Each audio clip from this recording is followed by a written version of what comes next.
There we go, recording in progress. So we'll be available after the session as well. So please, yes, feel free to use the chat feature or to raise your hand for any questions, and we'll address those throughout the session. Also, just note, we really like to acknowledge our sponsors for the webinar series, the University of Toronto Press, the Canadian Association of Research Libraries, and also the journal Transduction, Terminologie et Rédaction. There are 3 sponsors for the webinar session. So on to our panel today. As I mentioned, this is our first panel for 2023, and we're very grateful to Kate and Emma for joining us today. The purpose of the panel is to provide an overview of OJS and includes a lot of key features and tips related to journal publishing on the OJS platform. The session focuses on different types of use cases where users are taking interesting approaches to using OJS, and we'll also highlight some key plugins and features that can contribute to best practices in journal publishing as well. So I'm very grateful for our 2 presenters today, Kate Shuttleworth and Emma Uhl.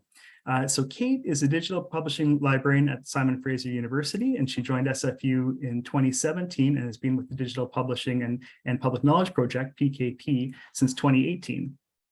Emma is a publication support specialist with PKP as well, and she joined in 2020 as a publication support specialist. So thanks both to Kate and Emma and to everyone that's joined us today. And Kate, I guess if it's okay, I'll hand it off to you to begin the session. Perfect. Thank you so much, Mike, for that introduction. So I will just go ahead and share my screen here as I just get this organized.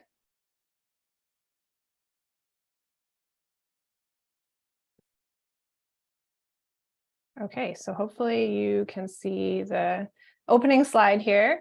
So thanks so much, everyone, for joining us today to talk about OJS, key features and tips for journal publishing. As Mike said, my name is Kate Shuttleworth. I'm a digital publishing librarian with Simon Fraser University Library, and I also work with the Public Knowledge Project. I'm speaking to you today from my home on the unceded territories of the Katzie First Nation, and I'm based at Simon Fraser University, as is PKP, and SFU is situated on the unceded territories of the Musqueam, Squamish, Tsleil-Waututh, Katzie, Coquitlam, Qayqayt, Kwantlen, Semiahmoo, and Tsawwassen peoples. And I'll just let Emma introduce herself as well. Yes, hello. Hi, all. Thank you for having me. My name is Emma Uhl. I'm a publication support specialist at PKP, and I'm speaking to you today from Edmonton, Alberta, which is located on Treaty 6 territory, which is the traditional gathering place for diverse Indigenous peoples, including the Cree, Dene, Blackfoot, Saulteaux, and Nakota Sioux. And it's also the homeland of many Métis families, including my own.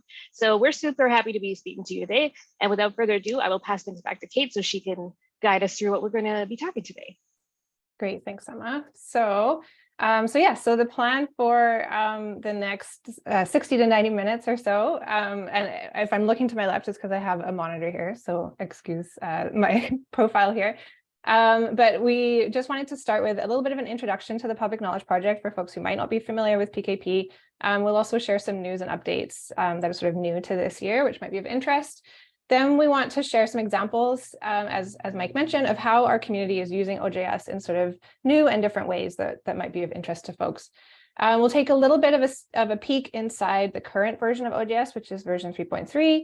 This might be mostly of interest for folks who are not yet using the latest version or are new to OJS, but there might be a few things we can point out to you there that you might not have seen, even if you are using it. Then we'll take a look at some featured plugins that we wanted to highlight that can help you do more with OJS. Some might be more familiar, some maybe less so. Then we will take a bit of a sneak peek with what's coming up with version 3.4, which will be released this year. I'll give you my disclaimer for that now, which is that Emma and I are not 3.4 experts. In fact, we haven't had the privilege of seeing a 3.4 journal yet. But there is a complete webinar that was delivered and recorded back in December from our development team, and that's available for folks if you want a more in-depth view of what you can expect to see. We'll just be giving you some screenshots and highlights. Then I'll pass it over to Emma. She's going to talk to us about some opportunities for learning more about OJS and where to get help, as well as some suggestions for how folks might be able to get involved with our community and our software. So with that, I'm going to launch into talking a little bit about PKP and the Public Knowledge Project. So we're a nonprofit organization dedicated to developing open source software, conducting research, and furthering open access to scholarly research. And PKP was founded in 1998 by Dr. John Walensky at UBC. The goal of PKP and our mission is to make research a global public good. And one of the main ways that we do this is by developing free and open source software that's guided and supported by user communities and is used for scholarly publishing. So our sort of flagship software and what we're going to be talking about today is Open Journal Systems. OJS is used by more than 30,000 journals in 150 countries, and it's used to publish research in more than 60 languages, making it the most widely used scholarly publishing software in the world. And PKP also develops on the same code base as OJS, Open Monograph Press for publishing books, and open preprint systems for publishing preprints. So some news and updates. This year, 2023, marks PKP's 25th year of operation. We recently launched a completely refreshed website, so I invite you to visit the new website and take a look around.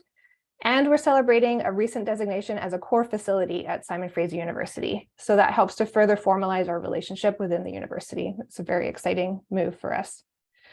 And as I mentioned before, we'll soon be releasing version 3.4 of Open Journal Systems, Open Preprint Systems, and Open Monograph Press.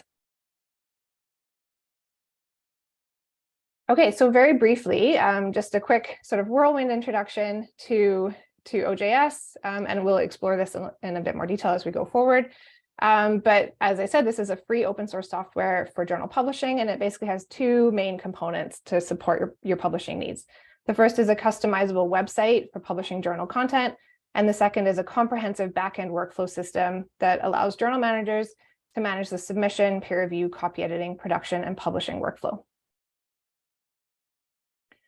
So that's all I'm going to say about OJS for now, but we're going to see lots of examples of this in practice. So here's where I'm going to just start taking us through a little bit of a tour of some examples of how the community is using OJS. So I wanted to start with sort of a reminder, perhaps, for folks of what a sort of classic OJS journal looks like. So this is sort of out of the box, a journal that hasn't done a lot of customizations. And this might look familiar whether you're using OJS or whether you've come across a journal like this in the wild. OJS does have kind of a signature look that makes it quite identifiable. So I wanted to sort of imprint this in our minds before we go on a journey through some examples of how people might be doing this differently. So you can sort of, tell from the way the navigation's laid out and how the articles are presented that this is clearly an OJS journal. But then we also have some of our community members who are using customized themes to do something quite different with their site. In some cases, they're developing an entirely new theme, and in other cases, they're working with one of the preset provided themes in OJS and modifying it for their needs. And that's what's happened with this journal of digital social research. So they've actually modified the immersion theme that's available with OJS to make a unique look for their site. So this is just a screenshot of their homepage, but on the next slide, I have a brief video where I'm just scrolling down the page just to show you how they've laid this out. And again, you can tell if you think back to that first slide that this looks really quite different in how they've done their navigation, how they've presented the articles, and things like that. So that's just an example of what is possible for folks with some developer skills or a developer on their team or available to them, and they're able to really customize the look, building on the preset themes that exist. The next example I wanted to point out is a journal or journals. We have a few examples, but I'm just going to show you one today, where journals are choosing to do a continuous publishing model. So OJS is currently designed for a more traditional publishing model where articles are published in issues. So you sort of collect your articles up, queue them up, and then publish them together in an issue. But it is possible to adopt a continuous publishing model, and we're noticing this is becoming more of a trend and more people are asking for this. So this is where, as papers are ready to be published, their peer review and copy editing and layout editing is complete, then the journal wants them to be published immediately rather than waiting for an issue. So this is an example of a journal that's doing just that. So I've just highlighted the name of the issue, and they've just named it ongoing papers to indicate that these you can keep coming back to this issue and it will continually be updated as new submissions arrive. And this is just to highlight some documentation that we have in the documentation hub that we'll talk more about later in the presentation on how to do this in OJS. So we've heard from our community that this is something they'd like to do more. And so we've been able to put together some documentation to support that. Quite similar and related is this idea of forthcoming or early access articles. So this is where the journal is publishing in issues, but they also want to be able to release articles when they're ready so that they're getting out into the world a little bit faster, not having to wait for the issue to come along. So these are peer-reviewed articles that are going to be in an issue coming up maybe later in the year, but the issue itself is not yet ready. So this journal, Canadian Journal of Hospital Pharmacy, is using the forthcoming plugin, and they've created a custom page that's linked to their navigation that you can see here. So a user can go to that page to see the early access articles, and then they're presented like this. And then once the issue is published, they'll be removed from this page and placed in the upcoming issue.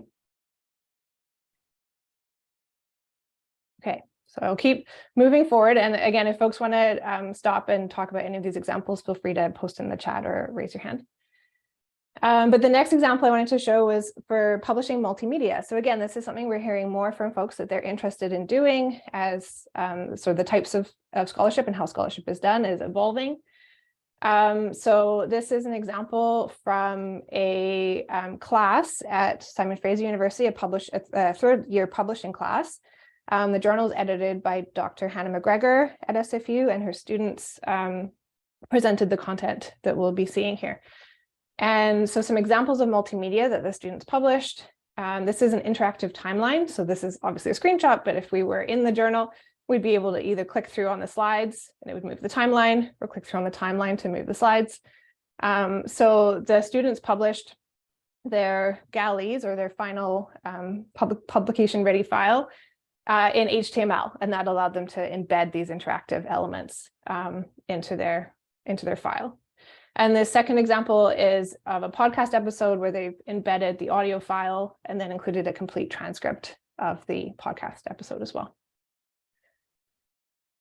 That's some examples of multimedia. And then I just wanted to share, again, this could be an entire topic all on its own. In fact, it is. We have a full webinar presented by PKP's Associate Director of Development, Alex Metcher.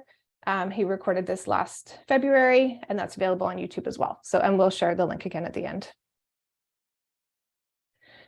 And then the next one I'll talk about is multilingual publishing. So as a very global project and organization, we have journals, I think I mentioned earlier, publishing in many, many different languages. If you've experimented with the multilingual features in OJS, you have noticed that you essentially have three choices. You can choose 1, 2, or 3 of these when you're selecting your language options in OJS. So the first is to have the main site interface, including the navigation, translated for users so they can toggle between languages and change the language of the main interface. The second is to have the forms that you are able to fill in the journal available in multiple languages. So this would be when you're entering information about the journal, you can complete it in more than one language. And the third one is to have your submissions available in multiple languages. So this gives authors the option to add their article metadata, like their title and their abstract, in more than one language. And of course, editors can add and edit that as well. And later on in the presentation, Emma will tell us a bit more about the opportunities to contribute translations that help to improve the multilingual interface of OJS. Currently, the site interface is available in more than 50 languages, but some translations are more complete than others. So some examples of journals publishing in different languages. This is a journal publishing in Arabic, and you can see the toggle up at the top to translate, to switch between the different languages for the interface. This is Education Policy Analysis Archives, publishing in English, Spanish, and Portuguese. So here I've set the journal to Spanish. And then if we were to scroll down the page, we can see how they've presented their articles. So they have PDFs in all 3 languages in this particular issue. So the one in English and the one in Portuguese are flagged with the language, and then this one's actually in Spanish, and because the interface is set to Spanish, it just says PDF because that's the default. So that's a nice example of a journal using their multilingual functions to publish their content in different languages, as well as having the interface translated. So Cognitio, Student Law and Society Forum is publishing in English and German. So I've set it to German here for us to see the interface, and the article title is in German as well.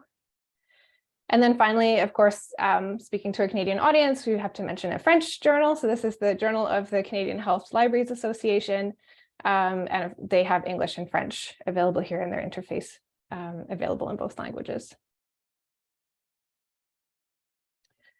Okay, moving along, I do see something in the chat here. So can all content be translated or only main pages?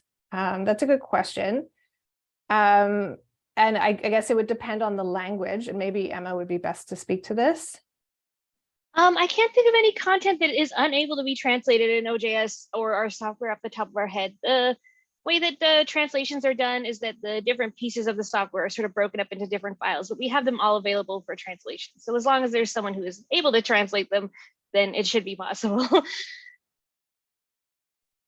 Yeah, that's a really good answer. Thanks, Emma. So if you were just toggling between the languages, you might find that some content has not yet been translated in a particular language, but it's all available to be translated. And we rely very heavily on our community to contribute those translations, which again, we'll talk about later. So hopefully that answers the question. Thanks, Emily. Okay, so OJS for conferences is another example I wanted to share. This, again, is becoming more popular. Folks might be aware that in the past, PKP supported another piece of software called Open Conference Systems. But this software actually retired a couple of years ago and is no longer being supported or developed by PKP. So what we're recommending instead is that folks use OJS for conference proceedings. And we have some examples here of that working quite successfully.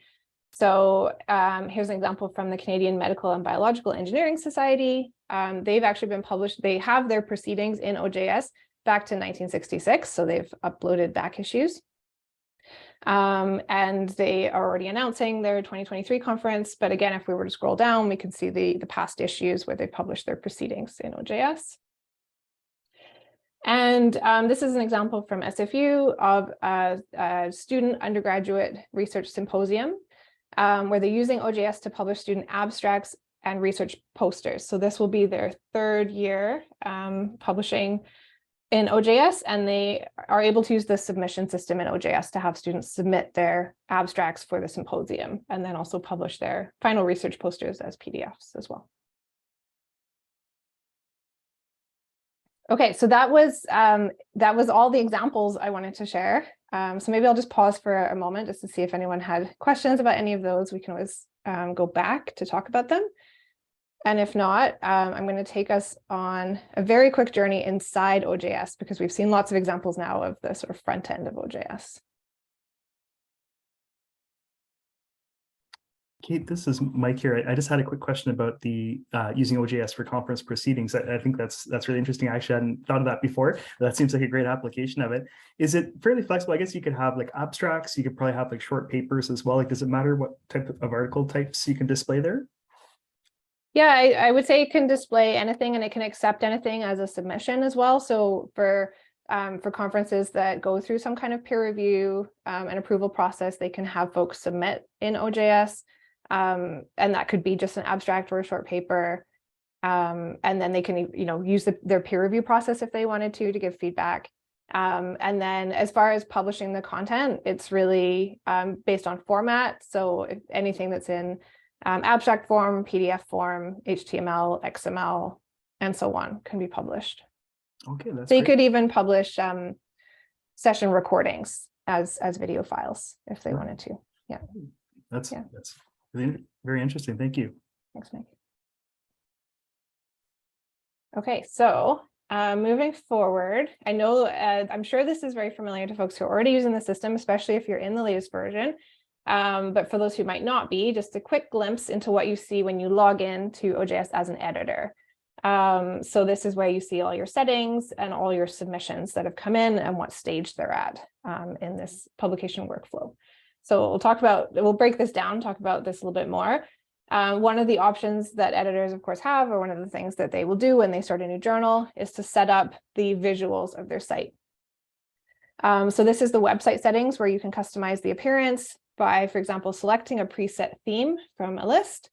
And then within those preset themes, you can select things like the typography and the color scheme. And then if we keep moving through those settings, you can also upload a logo, a thumbnail, a homepage image. Not shown further down the page, you can customize your website footer, you can add sidebars. And then in some of these other tabs is where you can set your language settings. If you're publishing in more than one language, as we looked at, you can customize the navigation, so add or remove things from the menu, create custom pages, add announcements, and install plugins. And we'll talk about some plugins later as well.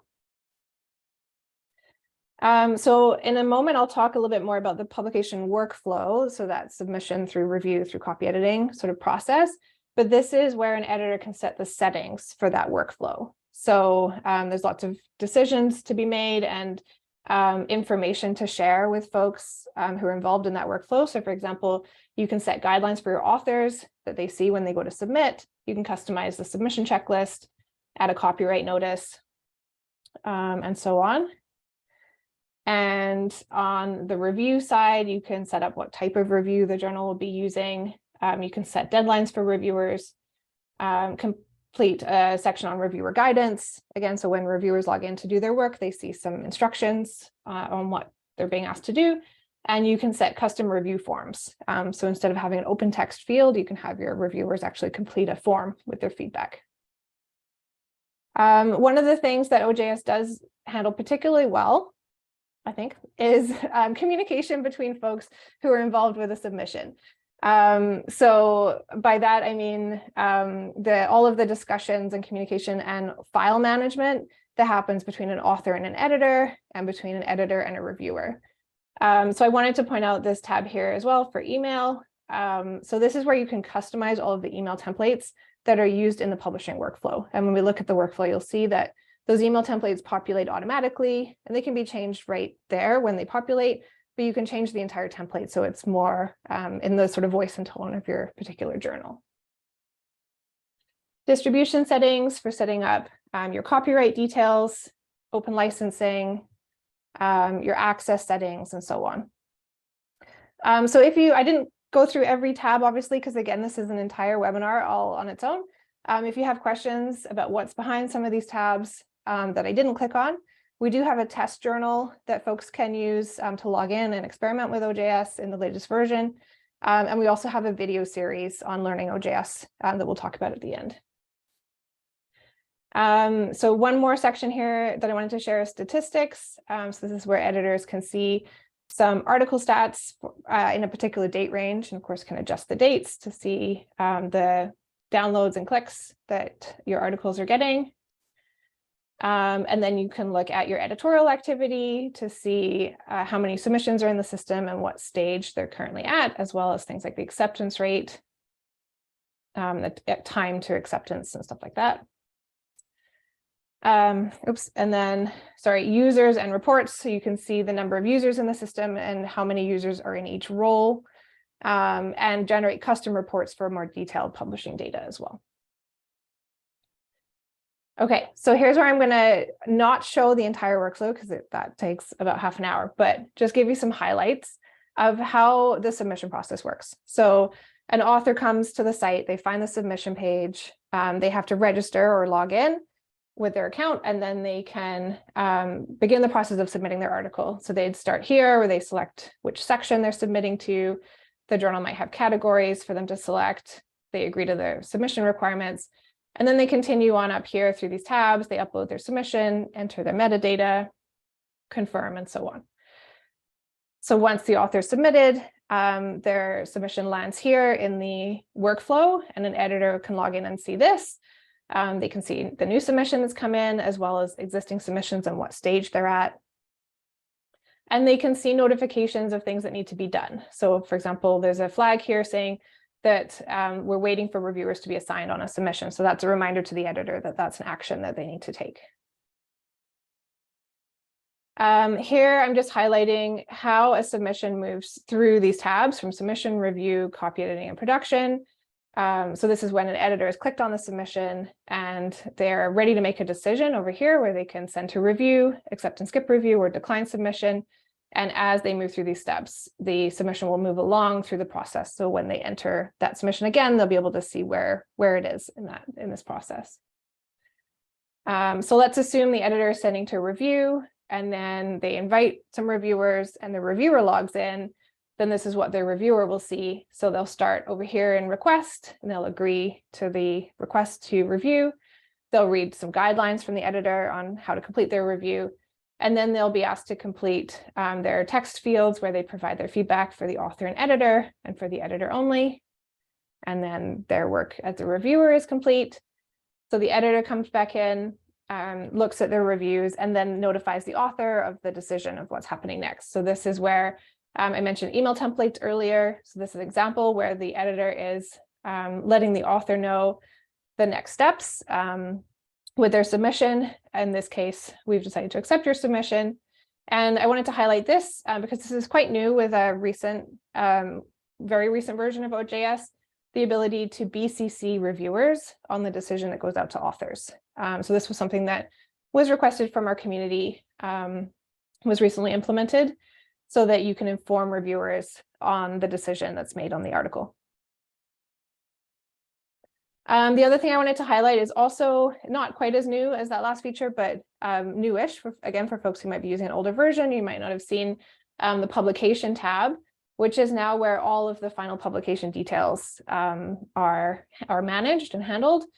So all of our metadata and assigning to an issue and uploading the galleys for publication all happens here in this publication tab. Okay, that was our tour of OJS dashboard and workflow. So hopefully, and yeah, thanks Brent for the comment. BCC to reviewers is neat. Yeah, that was again something that we were really asked for. So nice to be able to add that. So I'll just pause again to see if there's any questions. I know that was fast. And if not, I'll move us into some featured plugins.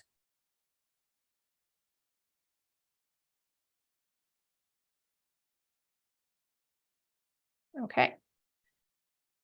So I'm going to start with some that folks might be familiar with. This might be sort of old news for many of us, but I wanted to highlight it anyway, because these are some of our most powerful, most influential plugins, I would say. So ORCID, or Open Researcher and Contributor ID, provides authors with a unique numeric identifier to distinguish themselves from other researchers, and it automatically links their professional publications and activities. ORCID IDs persist throughout an author's scholarly career and ensure consistent, reliable attribution of their work. So it's something we highly recommend for researchers, and we have integration with OJS to connect ORCID profiles with published research. So there's an ORCID plugin that handles this. It can be set up in two ways. One is through a member API. So this would be for journals that are affiliated with an institution with an ORCID membership. And the other is the public API for non-ORCID members. Both APIs allow editors to invite authors to authenticate their ORCID to their account in OJS. So they have their author account or their reviewer account, and it's connected to their ORCID profile in an authenticated way. And both APIs also allow the ORCID profile to be linked on the published article page for authors, as we're seeing on the screen here. So we have two authors, and in both cases, the ORCID profile is linked. You could click on it and go to their ORCID record. So that's the case for both the member API and the public API. With the member API only, you can also have the article details sent to the author's ORCID record automatically when the article is published. So that means the author doesn't need to log into ORCID and manually add their publication details. It goes there for them. Another piece that's quite new, I think in the last year, this came about, is the ability to give reviewer credit using the ORCID plugin. So what happens here is when a reviewer completes their review and the editor looks at the review and then thanks the reviewer, at that point, it will send that review record onto ORCID, onto that reviewer's ORCID profile, assuming they've connected their ORCID to their OJS account. So then they can get credited in ORCID for completing that review. Depending on the type of review the journal is using, you might see more information about the article itself, if it's an open review, or you'll just see information saying this reviewer completed a review for this journal on this date. And I'm just seeing something in the chat. Oh, the automation regarding the ORCID flagging. Yeah, thanks. Thanks, Brent, for the comment. Okay, so the next one I'll cover is DOIs, digital object identifiers. Again, very likely familiar to folks. A DOI is a unique code that's assigned to an article, which acts as a persistent link back to the article page, and it's registered with an external agency such as Crossref. So publishers need to have a membership with a DOI registration agency. Again, if the journal is affiliated with an academic institution, they might already have this membership. OJS assigns the DOIs to the articles, but they need to be registered with the external agency where the publisher has a membership. And OJS can integrate with Crossref, DataCite, and Medra for DOI registration and deposit. So we have a DOI plugin guide and a separate Crossref plugin guide for more information. So again, I'm not going to go into sort of the steps involved here, but we can see on this example, again, a sample published article with the DOI stamped onto the article landing page. And if we were to click that link, it would send us right back to this landing page. So it provides that persistent link that you can share for citations and things like that. And the way that DOIs are managed in OJS is one of the bigger changes that we'll see in version 3.4 that's coming up. So we'll take a look at some screenshots to see what that will look like going forward. Kate, it's just Mike here again. We had another question in the chat, just going back to the ORCID. Oh, actually, I see another question has popped in too, but I think the initial question, what is the best way to get all our users to put in their ORCID? Sure. So there's a few different ways to invite folks to connect their ORCID. I think it will have, mixed results or mixed success, just depending on how familiar folks are with ORCID and whether they already have their ORCID profile set up.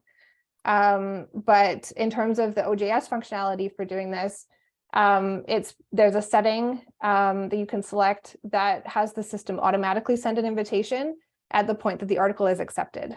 So that's when peer review is complete and before it goes to copy editing, it will send an invitation with a direct link.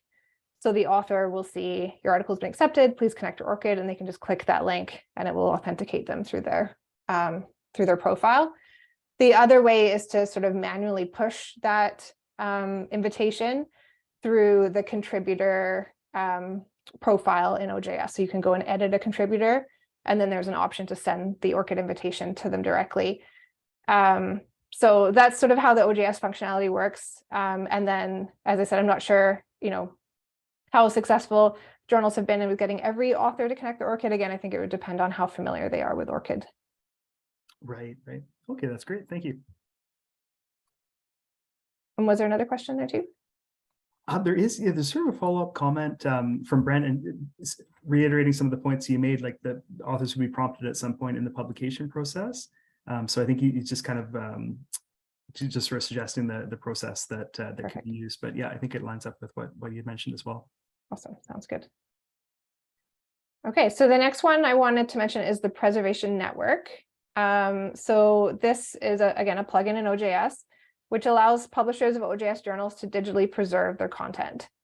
So this means that in the event that a journal stops publishing or goes offline, there's a way to have continued long-term access to articles and issues.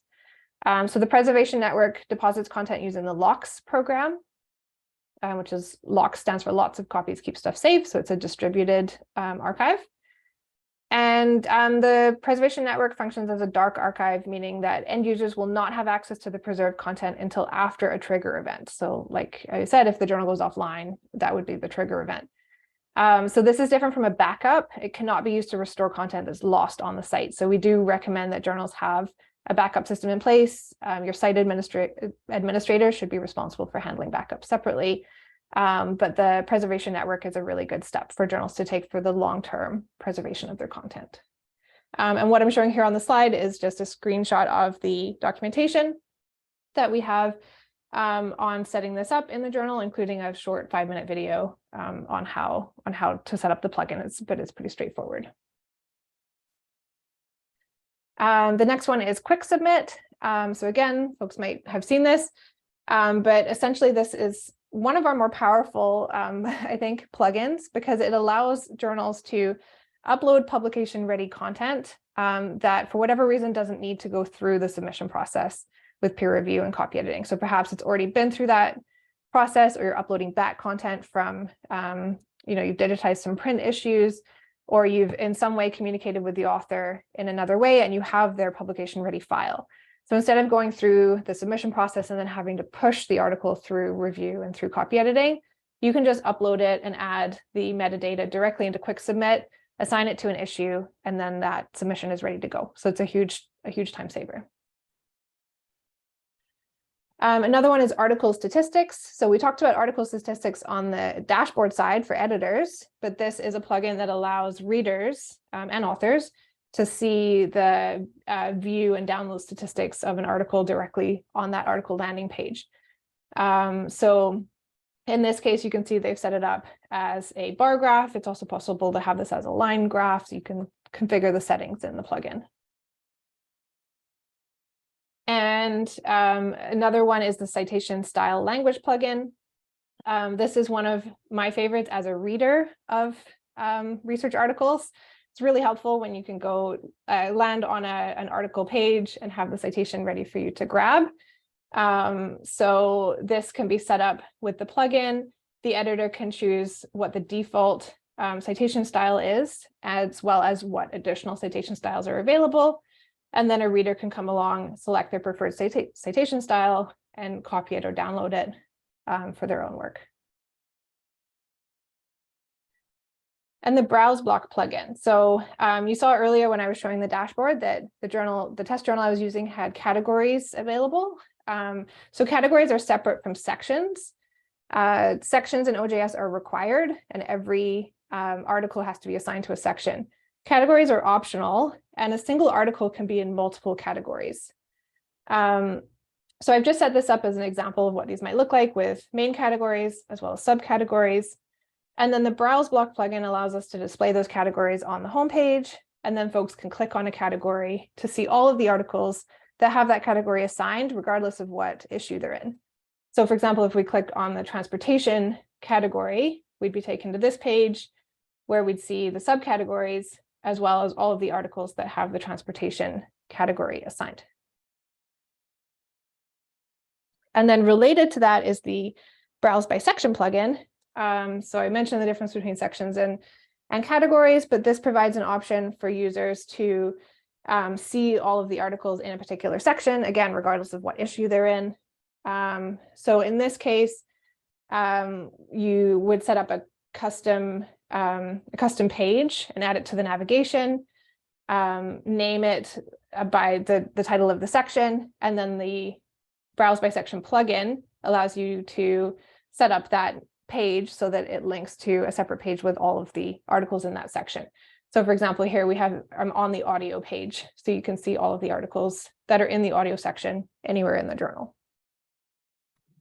And Kate, we just had another question in the chat. Is it okay Sure. if I ask that? Yeah, now? please do. Yeah. Sorry to keep piping in, but it's a question from Sylvia, and she's wondering about book reviews. And I think it goes back to the slides on Quick Submit, because she's wondering, have journals managed to create customizations that allow for separate management of book reviews, or would that be something that could be a use of Quick Submit? Interesting. And then I see someone responded with the system for managing books is OMP. So that's true. OMP, though, is used for managing a very similar peer review process, but for an entire volume, like a monograph. So for book reviews, I'd not see a reason that you couldn't use OJS and have a section called book reviews, and then have it go through the same process where you can assign reviewers and have them complete the review and discuss with the editor. Unless there's something I'm not aware of here that makes the process different for book reviews, then maybe that's a different question. But essentially, a journal can choose what their sections are called and how the peer review is managed. So yeah, I don't see a reason that you couldn't have book reviews accepted through the same process. Okay, that sounds good. Sylvia, does that answer? Okay, she said thank you. So I think that answers the question. Perfect. That's great. I just wanted to also make a quick comment too, that I love the citation management option. That is amazing, because as somebody, I'm sure we've all logged so many hours trying to get the citation format done manually, and that's a really nice feature to have as a reader. It's, yeah, as I said, it's one of my favorites. And now if I find an article that doesn't have it, I'm like, oh, it's so frustrating. I have to do it all myself. So yeah, I'd highly recommend. It's easy to set up. It's a really nice thing for readers. Yeah, that's fantastic. Yeah. For sure. Okay, so now I'm going to get into a few more of our sort of maybe more obscure, lesser known plugins that I still think are useful. This will be great for folks who love consistent naming conventions. So this is the funding plugin. And it's great for journals that might be publishing research that's supported by a particular funder. In some cases, the funder might ask or require that the funder details be shared on the article page, or it might just be something that the author and the editor would like to do. So the funding plugin allows the author and or the editor to enter funder details from the Crossref funder agency, and they can include a grant number as well. And then the funder details are published on the article page, as you see here. The plugin adds a tab in the publication or in the production section of the workflow where you can add this. And then if we look at what you see when you go to type in your funder agency, you're selecting it from this registry list so that it's keeping naming conventions consistent. And then relatedly, we have the research organization registry plugin. So very similar, but for your research organization or your institution. So if you have this plugin enabled, then when an author goes to type in their affiliation, or if an editor does this on their behalf, they'll start typing the name of their institution, and it'll come up from the research organization registry with the precise name and code for that institution. So then they can select that, and again, keep the naming the same. So we don't have some authors who say Simon Fraser University and some that say SFU and so on. And then if you're using this plugin and the author has selected their organization this way, then on the published article, it will indicate that with the ROAR symbol. Okay, so that was it for plugins for today. There's lots more we could talk about, but those are the highlights. I think there was one additional question that came through just as you're finishing up that last slide, which was about the citation plugin as well. I think it seems to be universally loved, but Jen's question was she just wasn't sure about how to set that up, and if there's a link that you could maybe provide us to just show like the step-by-step instructions for setting up that plugin. Sure, absolutely. So I think in most cases, all of these plugins should be available in the plugin gallery. So your journal administrator or journal manager should be able to install it if it's not already. But we'll link to our documentation at the end, and I'll have a look to see if there's specific documentation on setting up these plugins available as well. Perfect. Okay, so, oh, sorry, one more question.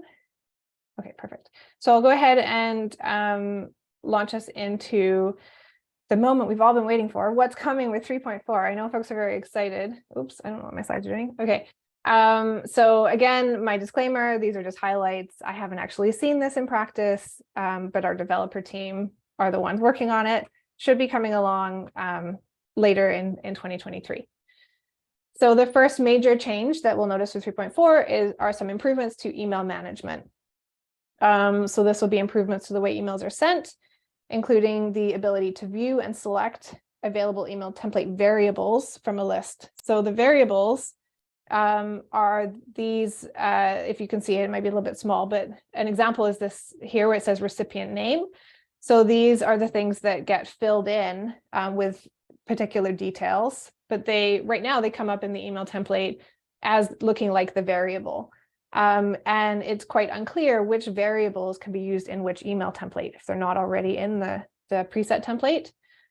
So you'll see a list of the available variables that you can insert, and you'll see the variables actually rendered in the preview. So you don't have to guess at what your final email will look like. You get to see it complete before it gets sent. So there's also a new user interface for composing emails, and we have completely revised almost all of the email templates. So one thing we heard quite a bit is that the email templates that were preset were quite hasty and brief, and and the tone of the emails wasn't always, as kind as it could be. So these have all been completely rewritten with more details, with a very different tone. They can still be customized by the journal editor, but hopefully this takes the editors closer to what they need the emails to look like without having to start from scratch. There's also the ability to add attachments that was not here before. So that's changes to email. The other one I mentioned earlier is changes to how DOIs are managed. So right now in OJS, DOIs are managed through a plugin, such as the Crossref plugin. But in 3.4, they'll be integrated into the main navigation. So we'll have here under the distribution tab, a DOI section where you can set up the DOI, configure the DOI settings.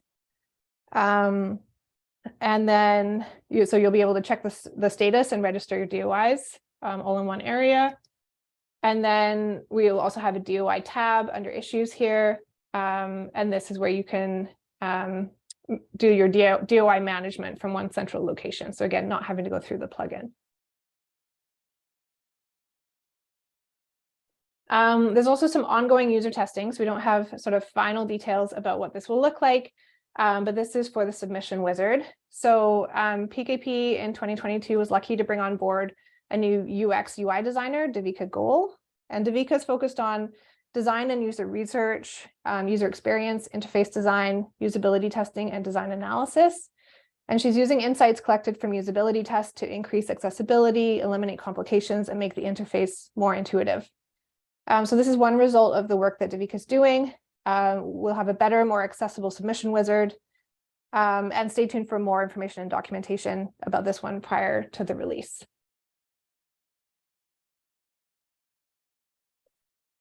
And so, as I mentioned earlier, we have an entirely separate webinar all about what to expect with 3.4, presented by our developer team. So we'll share this link again at the end, but just to point out that that's there, if that was a little bit too brief for some folks.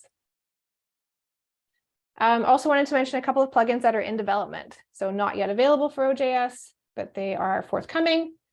This is the credit plugin. So this was worked on by a team at the PKP development sprint that was held in Helsinki, Finland in the summer of 2022.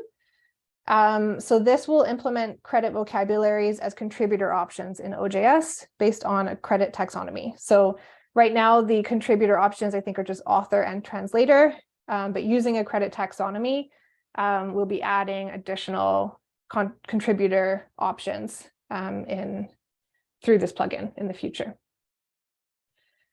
And then the Dataverse plugin. So this plugin is currently available for open preprint systems, but it's under development for OJS.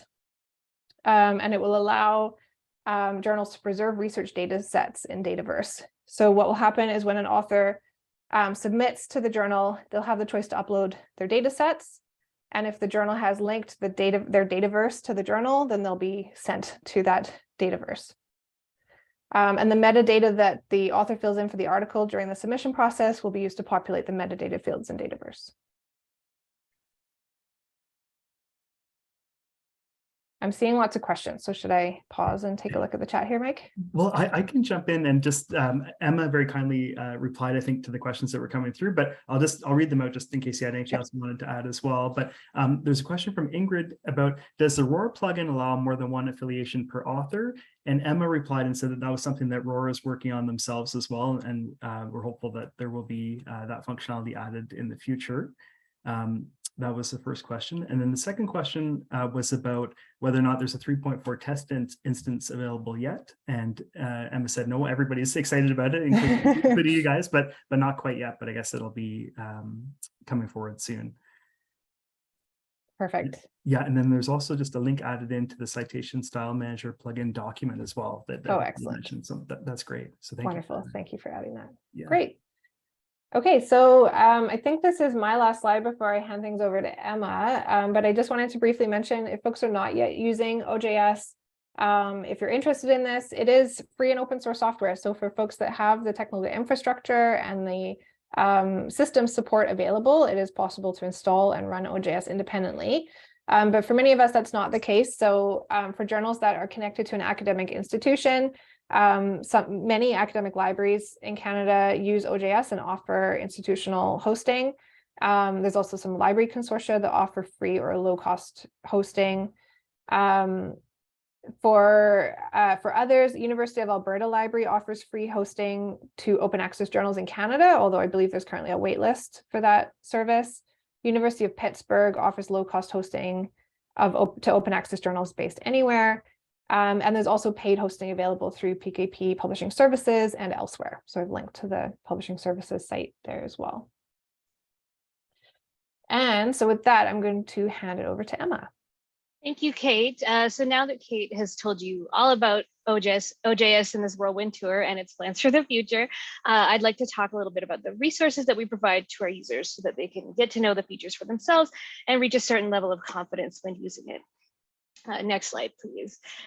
So we do know that learning new software is not everyone's favorite thing to do. Some people seem to take to it like a duck to water, and then there's the rest of us. So in this section, we're going to introduce some of the resources that we have for learning about OJS and getting help if you find yourself stuck. Since the software is so specialized and something that has been developed and iterated upon over a fairly long history at this point, it can be daunting, especially for those who are not super confident being behind the wheel of a new piece of software. Many of PKP's employees, including myself, have had to learn it from scratch too, which is why we offer many different options for multiple learning styles and levels of knowledge. And so one of these lesser known but extremely valuable educational resources is PKP School. So PKP School offers free educational courses that can be roughly divided into 3 categories. The first category is how to participate in academic publishing as an editor, reviewer, or an author. The second category being how to plan and launch a library or institutional publishing program. And the third and probably most pertinent category being the how to use the different workflows in OJS, whether you're an editor, reviewer, journal manager, or author.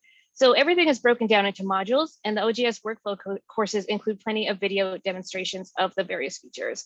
PKP School can be one of your best options when working from zero, and it's particularly popular with our Southeast Asian and South American users, which is why the OJS workflows course is also available in Spanish.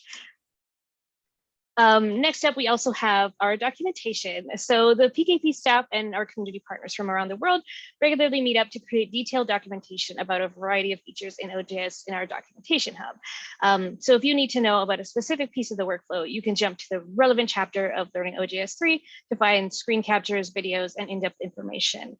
This also extends to specific plugins such as integrations with Crossref or Orchid, technical documentation for those who are hosting or deploying OJS independently, and plenty more. And I'd love to give the PKP FAQ a special shout out from the list of documentation here. I feel it's incredibly underrated and very useful. It may answer some of your questions, whether you're an existing user or contemplating the jump to OJS. And then we also write broader documentation on journal publishing and academic publishing practices and standards. So while these pieces of documentation often make reference to OJS or give advice on related configurations in OJS, they're also a great resource for those of you who may choose another option or just want to research certain preferred practices in the field without committing to a publishing software just yet. Some examples would be our student journal toolkit, which is wonderful for teaching enterprising students about what is required to launch an academic publication and all the complications that come with that. We have better practices in journal metadata, which provides some direction on multilingual metadata, as well as the importance of consistency in metadata, especially when it comes to indexing and discovery. We also have the DOAJ application guide, which walks users through the information required to make a successful application to the directory of open access journals, and the Creating Accessible Content guide, which covers the general principles of creating universally accessible content published on the web and how publishers can accommodate the assistive technologies that are being used now. And last but certainly not least, we have our community forum. So community is a big part of OJS. I'm going to bring it up some more. Kate has already touched on it many times, but our development choices are often directly informed by community proposals and suggestions. So our forum is a place where you can take a look at how other people are using OJS, ask and answer questions about technical challenges or implementations, propose new features or enhancements, or vote on proposed new features, or otherwise just connect with others who are using OJS and working in scholarly publishing. All right, since we know we're so driven by our community, we also think it's important to let you know how you can be heard as a user or a potential user of our software. We have plenty of venues for users to connect with our staff and other power users, if you will, directly. So one option is the venue that first connected me with PKP, the documentation interest group. So our list of documentation is long and extensive, as is the list of improvements and new guides we want to create. We rely on this group of PKP employees, librarians, members of other scholarly publishing orgs, and students to continuously create and improve our documentation. We meet twice a month for 90-minute sprints, which is just to say collaborative work time, in addition to a monthly meeting where we plan future activities or discuss incoming features or version updates that will require some kind of immediate documentation action. We love people with agendas. The ROR is a great example. ROR, we had someone come from the ROR to join the documentation interest group, specifically with the purpose of creating in-depth documentation for that plugin, and also to advance some of these enhancements, such as the inability right now to include multiple affiliations. So this is how we sort of get to overcome these barriers together. And we've had people show up to create guides for the plugins or integrations related to organizations. And we've had people who were dissatisfied with certain pieces of documentation come in to help us rework them. So if you're interested in joining the group for just a project or long-term, we'd love to have you.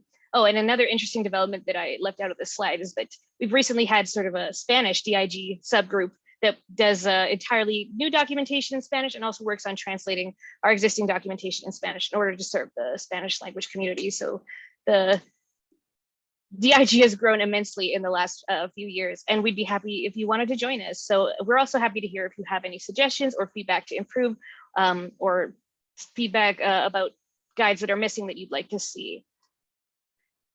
We also endeavor to serve a global community, so we're always in need of those with multilingual talents and some time to spare. Both the software translations and all the related documentation translations are done by patient and kind volunteers. We know translation is a big commitment. I worked as a professional translator. I still do for 9 years, so I know it's hard work, but we keep our platforms, our translation platforms, very straightforward and easy to use. You can register and start translating in under 5 minutes. We have an in-depth guide about all the specific sort of platform features and the history of our translations and how to get started. But if you don't want to read an entire novel about that, you can send me an email about what it is you'd like to achieve, and I will happily sort of work with you to figure out what we can do. I hope to hear from you if any of you are interested. Thank you. We also have some options for those who are more technically minded as well. Even those of you who are not particularly knowledgeable about coding or feature development are always encouraged to share what kind of features you'd like to see or vote for proposed features that you support on the forum, and also to report any bugs you encounter by sharing the steps you took leading up to the bug. And if you do have coding knowledge, you're welcome to propose and discuss technical changes or even develop a plugin to achieve something that's not yet achievable in OJS and share it with our community. So please check the link for more information. And last but not least, we are greatly helped by financial contributions from sustainers of all sizes. PKP is amenable to discuss partnering up with institutions or individuals for sponsored development within OJS as well. If you really need to see something happen for our software, please contact us and we'll see what we can make happen for you. We're not just telling you this so that we can advertise all the unpaid labor you can do for us, although that part is nice, but OJS really is the software that it is because of the people who use it. You can absolutely use OJS out of the box as just sort of a straightforward free journal publishing software, but unlike other software, PKP and its user community is a lot more accessible. You're not just stuck with impersonal documentation and getting frustrated at help menus. Get in touch with us or other users across the nation or the world and see how they handle their needs and challenges. And if you want to have a say in the future of OJS, your input and contribution is always welcome with open arms, especially if you were part of a regional or discipline interest specific community and want to advocate for that community's needs. We'd love to hear from you. So with that, in addition to the webinar we run for you, some of these webinars have previously been mentioned by Kate throughout, but we have some other recent webinars that may be of interest to you. Some of them delve more into the topics we skimmed over today. So do feel free to check them out on YouTube, where you'll have the freedom to sort of skip around, pause, turn on captions, take a break, eat a lunch, unlike here where you're just sort of subject to the pacing that we choose. And lastly, we've realized that we've given a lot of information to you today. There's been a lot of images, a lot of screen captures, a lot of text, a lot of recommended links that have just flown by over the past hour. So we wanted to include a list of some of the more prominent links here. And we also want to let you know that we will make the slides available to you. In the speaker notes section, we have included links to the many pages and the resources specific to each slide. So if you're wanting to know about something, more about something we may have not had a lot of time to sort of linger on, please do check those out. And of course, you're always free to take our question period to ask us anything that's on your mind. So thank you for your questions so far, and thank you for your attention as you listen to our webinar to this point, and we'd be happy to open the floor to any questions you may have. That is great. Thank you so much, Emma and Kate. That was such an informative presentation, and you guys covered a lot of ground in a very short time. And it was really eye-opening, I think, just to see, how OJS is being applied in so many different ways. And there's a lot we can take away from that. And also the community aspect that's so important too, is really interesting to hear. So as Emma mentioned, we're definitely happy to take any additional questions or comments. You're welcome to either put them in the chat, or you can also raise your hand and definitely unmute yourself if you prefer to ask directly. So I think, yeah, we do have time for those that are interested, and yeah, we'd welcome any further discussion. I did see a question, Mike, following up about the credit review option for the ORCID plugin. So if I may just briefly respond to that. So I see that you are using OJS version 3.3.x. I would just check which minor version you're using. Off the top of my head, unfortunately, I can't tell you what is the latest minor version. Emma, perhaps but I think this was quite a recent addition, so it would only be available in the very most recent version, minor version of 3.3. And also check the version of the ORCID plugin that you're using and make sure that that's fully up to date.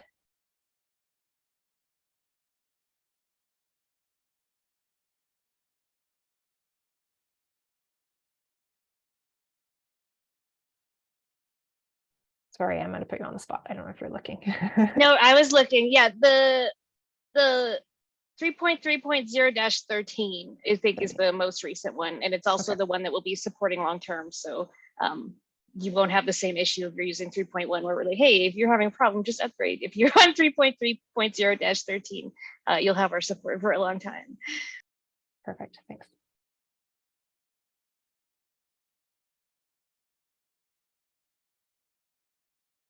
That's great. Are there any further questions? And we've covered a lot of great questions throughout as well. So thank you for everyone that's asked questions or provided comments. Just on the topic of book reviews too, because I saw a couple of folks mention that if folks have ideas about what this might look like or what might be helpful, again, the community forum would be a really great place, I think, to start a conversation. You might be able to ask others how they're managing book reviews in OJS or what they'd like to see OJS do differently to handle those better. So just a suggestion there, folks want to get that conversation started. That's great. And there was an additional question that just came from Matthew as well. He's wondering, is it possible to script the process of getting data and files, say of previously published issues, into OJS without having to enter the metadata and upload files manually? Yes. So there is a plugin, I believe it's called the native XML plugin, that can be used for batch importing submission metadata. That is usually handled on our system side, so you might need technical support to manage that import, but it is absolutely possible. We do that for folks who are bringing a journal from another platform and need to import back issues going back a long way. The quick submit plugin, I think, would be very cumbersome if you're doing several issues. It's really only good for sort of a few submissions at a time. So yes, I would recommend the import function. And Emma, feel free to jump in if you have more. Yeah, just to supplement this, my understanding is that the native XML plugin really only works for stuff that was already originally published in an instance of OJS. I do know that some larger institutions, the U of A comes to mind because I was briefly a student there and I used to fill out these spreadsheets myself, but they do have scripts they have made that combine with a quick submit where you can basically fill out a spreadsheet and then ingest it. It's not something that we offer as OJS, but perhaps it would be an opportunity to connect with some of the larger institutions that do have that available to see if they could maybe give you some hot tips. It would say, yeah, because we've done, like, the U of A used to do back issues for, years and years of back issues. And yeah, it's just not feasible to go through the quick submit form every single time. And there is a question from Leanne as well. She's wondering, does PKP have anyone that can be hired to help implement some of the plugins that were mentioned? I guess, for example, they're a smaller journal and not super tech savvy. She says, is that an option? For plugin support, I mean, honestly, it's usually not particularly complex. We would really invite you to post on the forum, and we watch the forum, so we'll find you, don't worry. But we can sort of give you specific direction. And if you happen to be connected to any of the larger institutions that are running OJS, they are usually more than happy to sort of share their inside tips too. But yeah, I think that if you find yourself stuck and our documentation isn't cutting it, just reach out on the forum and we'd be happy to walk you through things.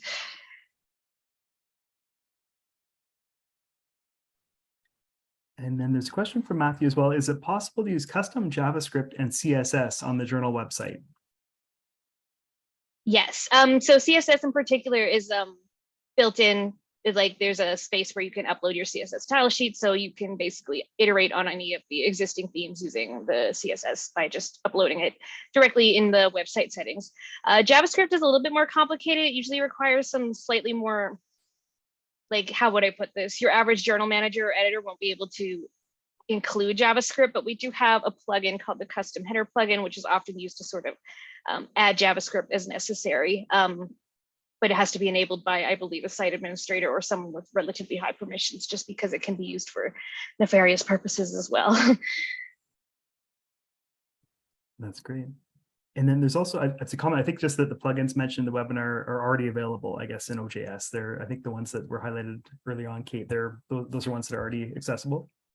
They should be, yeah. So you should be able to find all of them in the plugin gallery, and then there'll be an option to install it in your journal from there, and then it'll appear in the installed plugins list where you can enable it and configure the settings.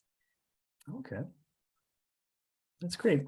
Well, I think if there aren't any additional questions, please join me in thanking both Kate and Emma for this really, really interesting session. It was great. We definitely all learned a lot. I know I'm taking a lot away from it, which is fantastic, and really appreciate the wonderful slides as well that you prepared.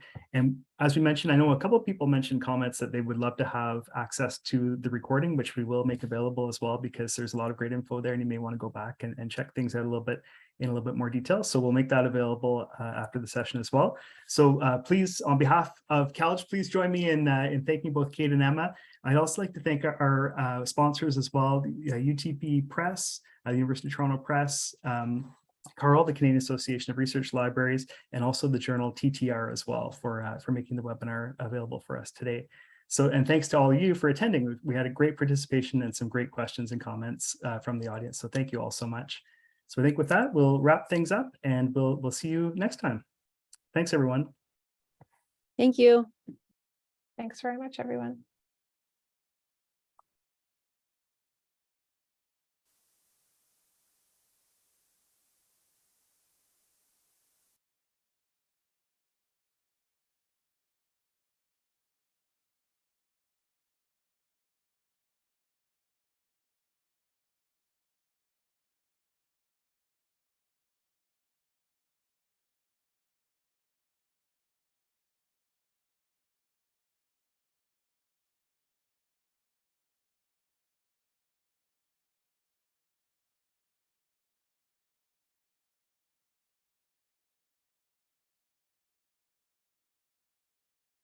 Emma, I was going to say good work on grabbing that last question that came in. Should we stop the recording?